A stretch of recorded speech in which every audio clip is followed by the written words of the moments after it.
ሰላም ፍትዋት ተኸታተልቲ ፊልምና ንሎም ኸኣ ላምብ ዘርእስታ ኣብ 2021 ዝተሰርሐት ናይ ሓንቲ ፍሉይ ተፈጥሮ ዘለዋ በጊዕ ተርእየና ኣዝያ ጥዕምቲ ፊልም ሒዘልኩም መፅእ ኣለኹ። ነዛ ፊልም ተፈቲኹማ ኣብ መጠረሽታ ላይክ ምባል ከይትርስዑ ኢኹም።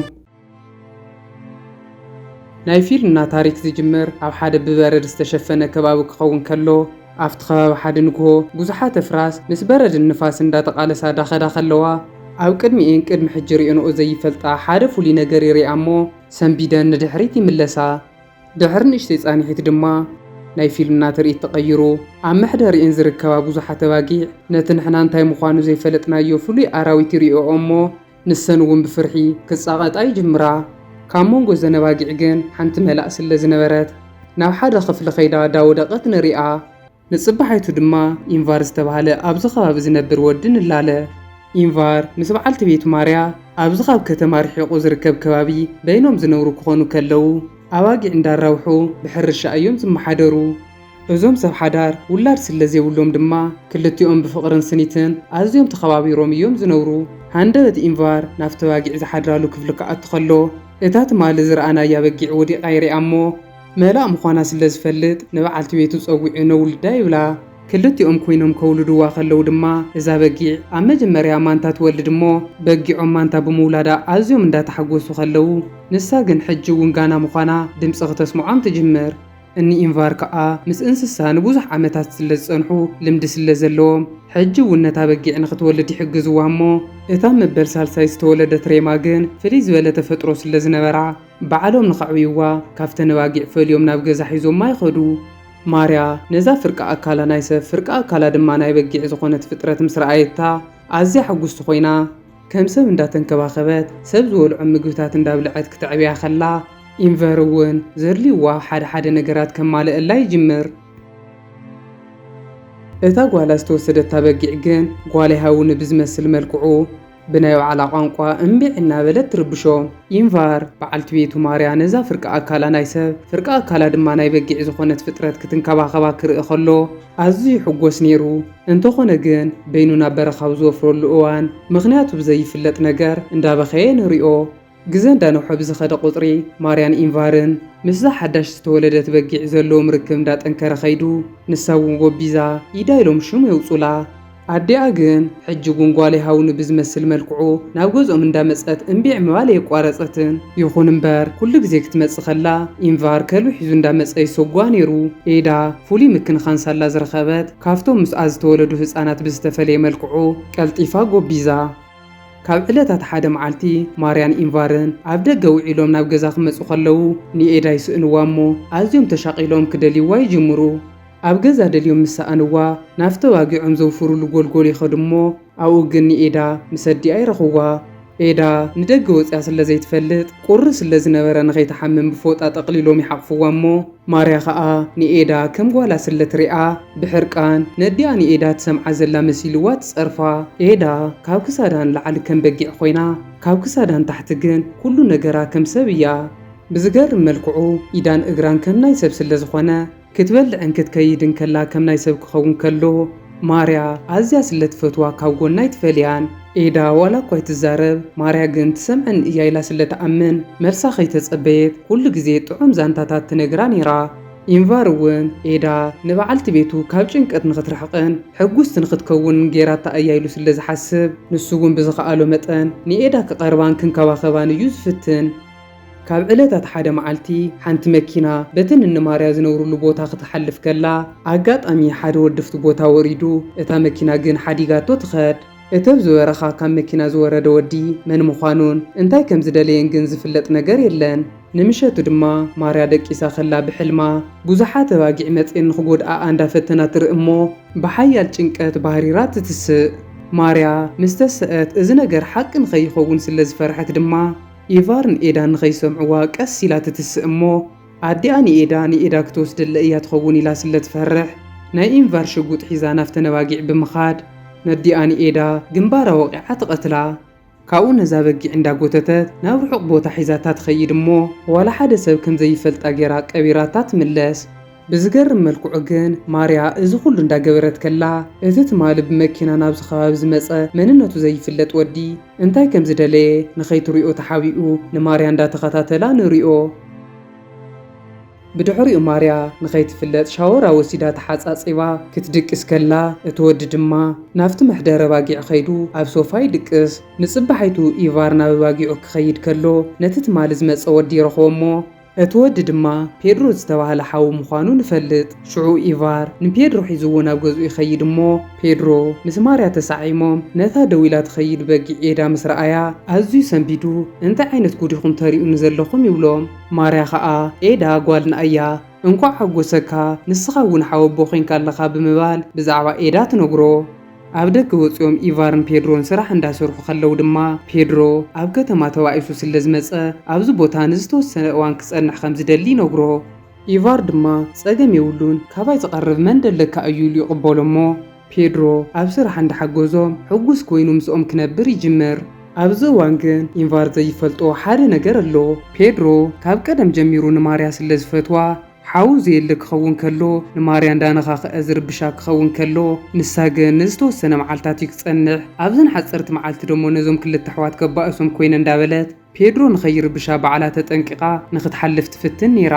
ፔድሮ ግን ኩሉ ግዜ እግሪ ሓው እንዳሓለወ ምርባሹ ደው ከብል ኣይከኣለን። በቲ ሓደ ድማ ናይ ንማርያ ድሙን ከልብን ኣብ ርሑቕ ሓደ ፍልይ ዝበለ ነገር እንዳረኣዩ ብትኹረት እንዳጠመቱ ንርኢ።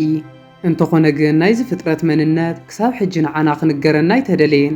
ካብ ዕለታት ሓደ መዓልቲ ነኒ ኢንቫር ነቲ እንዳበጊዕ ሰለስቲኦም ኮይኖም ከጽርይዎ ይውዕሉ እሞ ኣብ መንጎ ፔድሮ ደኺምዎ ኮፍ ይብል። ኣብዚ እዋን ኤዳ ናብኡ ትመጽእ እሞ ፔድሮ ድማ ንዕስኪ ኣንተይ በጊዐይ ሰብ ዝኾንክ ፍጥረት ብምባል ሳዕሪ ይህባ እሞ ክትበልዕ ምስ ጀመረት ኢንቫር ሪእዎ ብቁጥዐ እንታይ ኢኻ ትገብር ዘለኻ? ኤዳ እኮ በጊዕ ኣይኮነትን ከም ሰብ ምግቢ እያ ትበልዕ ብምባል ንሓው ኮርይሉ ንኤዳ ይሓቕፋ። ፔድሮ ድማ ካብ መዓዝ እዩ ከምዚ ዓይነት ሕማም ጀሚርኩም ኢሉ ሓውን ሰበይቲ ሓውን እንታይ ይኾኑ ከም ዘለዉ ይሓቶ እሞ ኢንቫር ከኣ ንሕና ድሌትና ተትንገብር እንታይ እቲካ ጥራሕ ንሕና ሕጉሳት ኮይና ንግበሮ እምበር ዝግድሸካ ነገር የለን ይብሎ። ፔድሮ ግን እዚ ተግባር ጽላለ እዩ ኢሉ ስለ ዝሓሰበ ነዞም ሰባት እማ ካብዚ ሕልሚ እዚ ክንቕልቆም ኣለኒ ብምባል ለይቲ ገስኪሱ ይትስእ እሞ ንኤዳ ወክ ንግበር ኢሉ ሒዝዋ ሽጉጥ ሒዙ ናብ ርሑቕ ቦታ ይወስዳ። ሽዑ ፔድሪ ኣብ ቅድሚኡ ደው የብላ እሞ ሽጉጥ ናብ ግንባራ ነጻጺሩ ክቐትላ ክብል ዋላ ሓደ ዘይትፈልጥ ምሽክናይ ገጻ ርእዩ ስለ ዘሕዘነቶ ክቐትላ ዝብሎ ዝነበረ ሓሳብ የቋርጾ። ማርያ ኸኣ ንጎተሲኣ ከምቲ ኩሉ ግዜ ትገብሮ ናብ ኤዳ ትኸይድ እሞ ብዘሕዝን መልክዑ ግን ኣብ ዓራታ ስለ ዝሰኣነታ ኣዝያ ሰንቢዳ ክትደልያ ትጅምር። ሽዑ ኤዳ ኣብ ገዛ ክትደልያ ትጅምር እሞ ኣብ መወዳእታ ግን ናፍቲ እንዳባጊዕ ክትከይድ ከላ ንኤዳ ፔድሮ ኣፍ ልቡ ሓቂፉዋ ደቂሱ ምስ ረኣየቶ ተረጋጊኣ ተሸቢሩ ዝነበረ እውን ኣይምለስ። ካብታ ዕለት እንዳሓር ድማ ፔድሮ እውን ንኤዳ ኣዝዩ እንዳፈተዋ መጺኡ ብዙሕ እዋን ብሓደ ከሕልፉ ይጅምሩ። ፔድሮ ንኤዳን ብሓደ ኮይኖም ኣብ ጀልባ ተሰቂሎም ኣብ ባሕር እንዳተዘናግዑ ዝሕረስ መሬት ተሃልይዎም ኣብ ትራክተር ሰቂልዋ እንዳሓረሱ ካብ ባሕሪ ብሓደ ኮይኖም ዓሳ ገፊፎም እንዳምጽኡ ምቁር እዋናት ከሕልፉ ይጅምሩ። ካብ ዕለታት ሓደ መዓልቲ ማርያ ኣብ ሓደ ናይ መቃብር ቦታ ኸይዳ ኣዝያ ሓዚና እንዳጸለየት ንሪኣ። ማርያን ኢንቫርን ቅድሚ ሕጂ ኤዳ ዝተባህለት ሓንቲ ቆልዓ ዝነበረቶም ክኾኑ ከለዉ ተወሊዳ ንእሽተይ ምስ ጸንሐት ግን ሞይታቶም እያ። ማርያ ድማ ንኤዳ ጓሎም ፍሉይ ፍቕርን ሓልዮትን ስለ ዝነበራ ካብታ እዋን ንድሓር ሕጂ እውን ወሊዳ ንኸይትሞታ ስለ ትፈርሕ ክትወልድ ኣይትደልን። ብዝገርም መልክዑ ድማ ነታ ፍርቂ ኣካላ ሰብ ዝኾነት በጊዕ ኤዳ ኢሎም ሹም ዘውፅላ ብናይ ጓሎም ሹም ክኸውን ከሎ ማርያ ነዚኣ ምስ ረኸበት ክትፍለያ ዘይትደሊ እንተወሊዳ ንኸይትስእኖም ስለ ትፈርሕ ከም ጓላ ክትሪኣን ክትዕብያን ስለ ትብህግ እዩ። ንምሸቱ ድማ ከም ናይ ኣርሰናልን ማድሪድን ዝመስል ፀወታ ስለ ዝነበረ ሰለስቲኦም እንዳሰተዩ ክሪኡ ይጅምሩ እሞ ኣብ መወዳእታ ኣርሰናል ስለ ዝሰዓረ ከምዚ ኸማይ ኣዝዮም ተሓጒሶም መስተ እንዳሰተዩ እንዳደነሱ ክዘናግዑ ይጅምሩ። ባይዞይ ናይ ኣርሰናል ደገፍቲ እንኳ ሓጎሰና። ኣብዚ እዋን ማርያ ንኤዳ ዳንስ ንኽተለማምዳ ሒዛታ ትትስእ እሞ ኤዳ ግን እንታይ ይገብሩ ከም ዘለዎ ክርዳኣ ስለ ዘይከኣለ ሓዲጋቶም ንደገ ትወፅእ። እኒ ኢንቫር ኣብዚሖም ስለ ዝሰተዩ ምኻድ ኣብይዎም ገለብደብ ክብሉ ከለዉ ኤዳ ድማ ናብ ደገ ወፅያ ምስ ተኸልወ ኮይና ከባቢኣ ክትርኢ ትጅምር እሞ ኣብዚ እዋን ብዕድመ ካብኣ ዝበልጽ ብመልክዕ ግን ንዓኣ ዝመስል ፍጥረት ሪኣ ኣዝያ ትግረም። እዚ ርኢናዮ ዘይንፈልጥ ንኤዳ ዝመስል ሓድሽ ፍጥረት ድማ ነቲ ኸልቢ ይቆትሎ እሞ ናብ ውሽጢ ኣትዩ ናይ ኢንቫር ክላሽን ብምስራቅ ሒዙ ይኸድ። ኤዳ ከዓ ስለ ዝፈርሐት እንዳጎየት ናብ ገዛ ተኣቱ እሞ ኢንቨር ሰኺሩ ፔድሮን ማርያ ነድቂሶሞ ጸኒሖማ ንሳ እውን ናብኡ ኸይዳ ምስኡ ትድቅስ። ሽዑ ፔድሮ ሓው ሰኺሩ ስለ ዝደቀሰ ነፃነት ረኺቡ ንማርያ ንኸኳ ሽማ ክፍትን ከሎ ንሳ ግን ከምዚታት ኣይደልን ዕረፍ ትብሎ። ፔድሮ ድማ ነዲኣ ንኤዳ ቀቲልካ ከም ዝቐበርክያ ስለ ዝረኣኹ ነታ ከም ጓል ክትርእያ ኤዳ ከይዳ ክነግራ እየ ይብላ እሞ ንሳ ከዓ እዚ ነገር ኤዳ ክትፈልጥ ስለ ዘይትደሊ ካሊእ መማረፂ ስለ ዘይብላ ሕራይላ ገጹ ስዒማ ናብ ሓደ ክፍሊ ሒዛቶ ተኣቱ። ሃንደበት ግን ማርያ ደፊኣ ናፍቲ ውሽጢ ክፍሊ እትያ ዓፅያቶ ትወፅእ እሞ ፔድሮ ማዕጾ እንዳኳሕኳሐ ክርብሻ ከሎ ንሳ ግን ንበዓል ቤታን ንኤዳን ንኸይንቕንቖም ፒያኖ እንዳተፃወተት ነቲ ድምፂ ትሽፍኖ። ንጽባሓይቱ ማርያ ንኹሎም ቀዲማቶም ካብ ምድቃሳት ትስእ እሞ ኢንቨርን ኤዳን ብሰላም ከም ዝሓደሩ ሪኣ ናብ ፔድሮ ትኸድ። ናብ ፔድሮ ምስ ከደት ድማ ሓደ ዝህበካ ውህብቶ ኣለኒ ብምባል ገንዘብ ዝመልአ ሻንጣ ሒዛቶ ብመኪና ትኸድ። በቲ ሓደ ድማ እኒ ኢንቨር ምስ ተስኡ ኢንቨር ዝተባላሸወት ትራክተሩ ንኽዕሪ ንኤዳ ሒዝዋ ናብቲ በረኻ ይኸድ።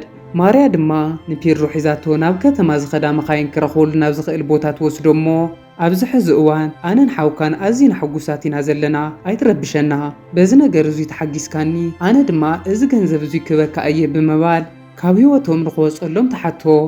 ፔድሮ እውን ኣገዲዱ ዝገብሮ ነገር ክህሉ ከም ዘይኽእል ስለ ዝተረድአ እቲ ዝሃበቶ ገንዘብ ሒዙ ንኽኸይድ ወሲኑ ተሰናቢትዋ ናብ ገዝኡ ይኸድ።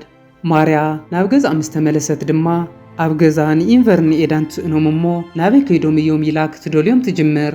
ኣብዚ እዋን ግን ሃንደበት ናይ ጥይት ድምፂ ትሰምዕ እሞ ካብ ገዝኣ ወፅያ ናብቲ ናይ ተኹሲ ድምፂ ዝሰምዐቱላ ኣንፈት ዳጎየት ክትከይድ ትጅምር። ኣብዚ እዋን ናይ ፊልምና ትርኢት ተቐይሩ ኣብ በረኻ እቲ ክሳብ ሕዚ ነተነፍራስ ነባጊዕ ነታ ድሙን ከልቢ እንዳመፀ ዘፈራርሐን ዝነበረ ኣብ መጠረሽታ ድማ ነታ ከልቢ ዝቐተላ ካብ ክሳዱ ንላዕሊ ናይ በጊዕ ካብ ክሳዱ ንታሕቲ ድማ ናይ ሰብ ዝኾነ ከም ኤዳ ዝመስል ፍጥረት ንርኢ እሞ እዚ ፍጥረት እታ ካብ እንዳ ኢንቨር ሰሪቕዋ ዝነበረ ከላሽን ሒዝዋ ስለ ዝነበረ ንኢንቨር ተኩይሱ ወቂዑ ንኤዳ ድማ ሒዝዋ ይኸድ። ኢንቨር ዋላ እኳ ተሃስዩ ተሃለወ ንሱ ግን ንኤዳ ስኢኑ ናይ በዓልቲ ቤቱ ሓዘን ክርእ ስለ ዘይደሊ ንኤዳ ንምድሓን ዝኸኣለ ኩሉ ክገብር ይጅምር እሞ እንተኾነ ግን ከይተዓወተሉ እቲ ንኤዳ ቦኣ ዝመስል ፍጥረት ሒዝዋ ይኸድ። ኣብ መወዳእታ ድማ ማርያ ናፍቲ ቦታ ክትበፅሕ ከላ በዓል ቤታ ክሳዱ ብጥይት ተወቂዑ ወዲቑ ትረኽቦ።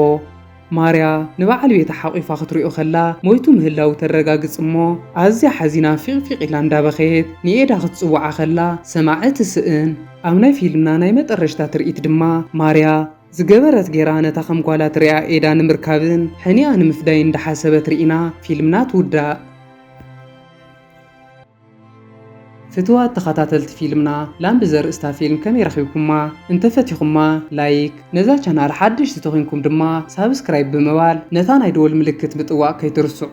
ኣብ ቀጻሊ ብኻሊእ ፊልም ክሳብ ንራኸብ ሰናይ ኩኑለይ።